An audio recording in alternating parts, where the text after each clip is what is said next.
Hey guys, welcome back to my channel. आज हम बात करेंगे theory X and theory Y की, जो कि डगलस मॉरे ने दी है, ठीक है, और मैक्ग्रीगर, राइट। और जो ये थ्योरीज़ हैं वो सितंबर 1906 से अक्टूबर 1964 के बीच में आई थी।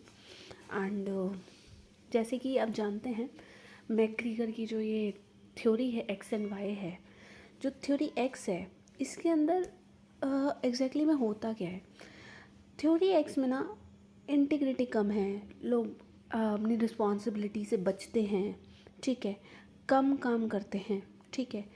और थ्योरी वाई वाले जो लोग होते हैं वो बहुत एक्टिव होते हैं, हाईली इंटीग्रेटेड होते हैं, ठीक है, अपने लक्ष्य की तरफ काम करते हैं पूरा प्रॉपर, और कोशिश करते हैं चीज़ों को अचीव करने की, और उनकी जो विल होती है ताकि वो डिसीज़न ले सके, ठीक है, रिगार्डिंग वर्क और जो भी वो काम कर रहे हैं उससे रिलेटेड, मतलब they are motivated one, right. और एक्स वाई वाले अवॉइड करते हैं रिस्पॉन्सिबिलिटी को, ठीक है। अब जो थ्योरी एक्स और थ्योरी वाई है, ये थ्योरीज़ हैं ह्यूमन वर्क, मोटिवेशन और मैनेजमेंट की, ठीक है। इसको क्रिएट किया था डगलस एम सी ग्रीगर ने, while he was working at M I T में सोलन स्कूल ऑफ मैनेजमेंट था, वहाँ पर वर्क करते थे 1950 में, यानी 1950 में, और उन्होंने फर्दर डेवलप किया था 1960 में। तो ये वहाँ पर Indian institute of management Calcutta में पढ़ाते थे, और ये बहुत ही मतलब जाने जाते हैं किसके लिए, थ्योरी एक्स और थ्योरी वाई के लिए, जो कि प्रेजेंट है इनकी बुक में, जिसका नाम है the human side of enterprises. अब समटाइम एग्जाम्स में ये क्वेश्चन भी आ जाता है कि ये जो बुक है the human side of enterprises दी किसने। ऑब्वियस सी बात है, डगलस ने दी है। तो मैक्ग्रीगर का जो वर्क है वो बेसिकली किसके रिगार्डिंग था, मोटिवेशन थ्योरी में था, ठीक है, along side the work of Abraham Maslow, जिन्होंने क्रिएट करी थी हायरार्की ऑफ नीड थ्योरी, ठीक है। और जो टू थ्योरीज प्रपोज की है मैक्ग्रीगर ने, वो डिस्क्राइब करती contrasting model of workforce motivation को, ठीक है, जो कि अप्लाई करता है मैनेजर अपने ह्यूमन रिसोर्स मैनेजमेंट में, ऑर्गेनाइजेशन बिहेवियर में, ऑर्गेनाइजेशनल कम्युनिकेशन में और ऑर्गेनाइजेशनल डेवलपमेंट में। थ्योरी एक्स हमें एक्सप्लेन करती है इम्पॉर्टेंस किसकी, कि हमें ज़्यादा से ज़्यादा क्या करना पड़ेगा, सुपरविज़न करना पड़ेगा, एक्सटर्नल रिवॉर्ड रखने पड़ते हैं, पेनल्टी लगानी पड़ती है, क्योंकि जो एक्स वाले बंदे होते हैं, जो थ्योरी एक्स वाले बंदे होते हैं, वो बहुत ही लापरवाह टाइप के होते हैं, ठीक है। तो इनके ऊपर ज़्यादा से ज़्यादा निगरानी रखनी पड़ती है कि ये ढंग से काम कर भी रहे हैं नहीं, क्योंकि ये जी चुराते हैं काम करने से। इनको मोटिवेट करने के लिए एक्सटर्नल रिवॉर्ड्स रखने पड़ते हैं, कभी कभी पेनल्टी भी लगानी पड़ती है, मतलब एक पनिशमेंट टाइप्स ऑफ हमें यूज़ करना पड़ता है ताकि ये ढंग से काम करें। और वहीं अगर आप देखेंगे जो थ्योरी वाई है, वो बहुत मोटिवेटेड रहते हैं, दे आर सेल्फ मोटिवेटेड, ठीक है, हमेशा motivating role of job satisfaction इनका रहता है, ये एंकरेज रहते हैं, ठीक है, कि इन्होंने अपना काम पूरा करना है विदाउट एनी सुपरविज़न, ये अपना काम बहुत अच्छे से करते हैं थ्योरी एक्स वाई वाले, सॉरी। तो management use of theory X and Y affect करता है एम्प्लॉय की मोटिवेशन को, उसकी प्रोडक्टिविटी को अलग अलग वेज में, ठीक है। तो जो मैनेजर है वो चूज़ करता है कुछ ऐसी स्ट्रैटेजी बहुत थ्योरीज में, जो कि क्या करना है, कैसे करना है, थ्योरी एक्स वालों को कैसे डील करना है, थ्योरी वाई वालों को कैसे डील करना है, ओके। और थ्योरी एक्स के बारे में बात, थ्योरी एक्स इसमें ऑन द मतलब इसमें ना एक अथॉरिटेरियन स्टाइल ऑफ मैनेजमेंट चलता है, मतलब वर्कर्स के ऊपर एक होता है ना डंडा, कैरेट एंड स्टिक, उसका अप्रोच का यूज़ करना पड़ता है अथॉरिटेरियन, क्योंकि यहाँ पर मैनेजर को अपने वर्कर्स के ऊपर विश्वास नहीं होता, क्योंकि वो लोग ढंग से काम नहीं करते, जी चुराते हैं काम से।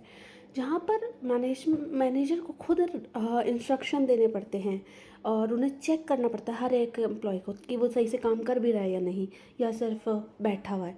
इट इज़ अज्यूम कि एम्प्लॉय जो है ना मोटिवेटेड नहीं होता, और उसे ना तो क्या है काम करना पसंद है, तो ये जो थ्योरी की अजम्पशंस हैं, अब हम उसके बारे में पढ़ेंगे। अब अजम्पशन जैसे कि मैंने आपको बताया कि जो एम्प्लॉय है वो लेज़ी टाइप्स का होता है, उसे काम करना पसंद नहीं है, जी चुराता है काम से, और ना ही वो एम्बिशियस होता है, उसे रिस्पॉन्सिबिलिटी पसंद नहीं होती, ठीक है। और जो एम्प्लॉय है ना, वो खुद के बारे में सोचता है, ऑर्गेनाइजेशन के इंटरेस्ट के बारे में नहीं सोचता, ठीक है।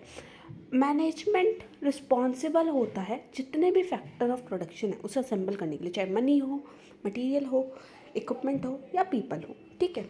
और मैनेजर जो है यहाँ पे रिक्वायर्ड होता है कि वो कंट्रोल करे किसको, एम्प्लॉयज़ को, ठीक है, और मैनेज करे उनके एफर्ट्स को जो वो लगा रहे हैं। उन्हें मोटिवेट करने का काम होता है मैनेजर का, मॉडिफाई करना पड़ता है उसे उनके बिहेवियर को within the organisational need. और मैनेजमेंट इंटरवीन करता है मतलब एम्प्लॉयज़ की तरफ, ठीक है, employees working toward economic end और नॉट, ठीक है। जो एम्प्लॉयज़ को मनाना पड़ता है, परस्यूड करना पड़ता है कि वो अच्छे से काम करें, उन्हें रिवॉर्ड देते हैं, ठीक है, उन्हें मोटिवेट करते हैं एक्सटर्नल मोटिवेशन के द्वारा, कभी उन्हें इंसेंटिव दे दिया, कभी कुछ दे दिया, कभी कभी समटाइम्स पनिश भी करना पड़ता है कि अगर आप इतना काम नहीं करोगे आपको पे इतनी नहीं मिलेगी, अगर आप काम नहीं करोगे तो आपको पनिशमेंट फेस करनी पड़ेगी। तो और ये सारी चीज़ें वो करता है और उन्हें कंपेल करता है किस लिए, वर्क करने के लिए, राइट। ये तो थी हमारी थ्योरी एक्स। अब हम बात करेंगे थ्योरी वाई की। अब जैसे कि मैंने बताया था कि जो थ्योरी वाई वाले लोग होते हैं वो ना सेल्फ मोटिवेटेड लोग होते हैं, उनके ऊपर किसी भी तरीके की अथॉरिटेरियन मैनेजमेंट का यूज़ नहीं करना पड़ता, ठीक है। यहाँ पर मैनेजर एज्यूम करता है कि जो एम्प्लॉयज़ हैं वो सेल्फ डायरेक्टेड हैं, कि वो खुद से ऑर्गेनाइजेशन के गोल को अचीव करेंगे। दस हेयर द मैनेजमेंट अटेम्प्ट करता है कि वो ज़्यादा से ज़्यादा आउटपुट निकाल पाए लीस्ट एफर्ट के ज़रिए, ठीक है, अपने वर्कर से काम करा के। अब इसके भी कुछ फॉलोइंग अजम्पशंस हैं। वो क्या है, मतलब आपने देखा होगा जो एवरेज ह्यूमन बीइंग है ना, डजेंट बहुत मतलब उन्हें मतलब लाइक नहीं, डिसलाइक करते हैं वर्क को, ठीक है। और मतलब जो थ्योरी वाई वाले लोग हैं वो क्रिएटिव होते हैं, सेल्फ मोटिवेटेड होते हैं, काम करना चाहते हैं, अपनी रिस्पॉन्सिबिलिटीज़ को समझते हैं। और जो यहाँ पर एम्प्लॉयज़ रहते हैं, जैसे कि मैंने कहा, सेल्फ कंट्रोल्ड भी होते हैं, और मतलब देयरफॉर इन्हें हमें डराना भी नहीं पड़ता पनिशमेंट का नाम लेकर, ठीक है, कि अगर तुमने ये नहीं किया तो ये होगा, ऐसा नहीं होता। वो बिना उसके काम करते हैं और डिज़ायर रिजल्ट या आउटपुट निकाल कर देते हैं, ठीक है। The extent to which an employee committed होता है अपने गोल के लिए, डिटरमाइंड रहता है बाय द रिवॉर्ड जो कि एसोसिएटेड है किसके साथ, हमारी अचीवमेंट के साथ। और जो मोस्ट सिग्निफिकेंट रिवॉर्ड होता है इन दिस कॉन्टेक्स्ट वो होता है satisfaction of ego, fulfilment of self actualisation need. और जो एवरेज ह्यूमन बीइंग है वो एम्बिशियस होते हैं, ready to take responsibilities. Theory Y वाले लोग रिस्पॉन्सिबिलिटी खुद लेते हैं, ठीक है। They like to lead rather than led by other. ऐसा नहीं है, वो खुद से काम करते हैं, ज़रूरी नहीं कि कोई काम करवाएगा तभी करेंगे ना, खुद से काम करते हैं। एम्प्लॉयज़ एक्सरसाइज करते हैं अपनी हाई डिग्री ऑफ इमेजिनेशन को और क्रिएटिविटी को, ताकि वो सॉल्व कर सके कॉम्प्लेक्स प्रॉब्लम ऑर्गेनाइजेशन की, ठीक है। अब जो थ्योरी एक्स और वाई है ये कंट्रास्टिंग मॉडल्स हैं जो कि डिपेक्ट करते हैं सेट ऑफ अब्जम्पशन जो कि मैनेजर होल्ड करता है एम्प्लॉय के ऊपर, ठीक है, विच मे और may not be coincide with general way of behaving. और जो ये थ्योरीज़ हैं ये बेस्ड होती हैं एटीट्यूड पे, नॉट एट्रीब्यूट। तो आज की वीडियो में बस इतना ही, कल मिलते हैं दूसरी वीडियो के दूसरे टॉपिक के साथ। तब तक के लिए bye, take care, have a nice day, stay tuned.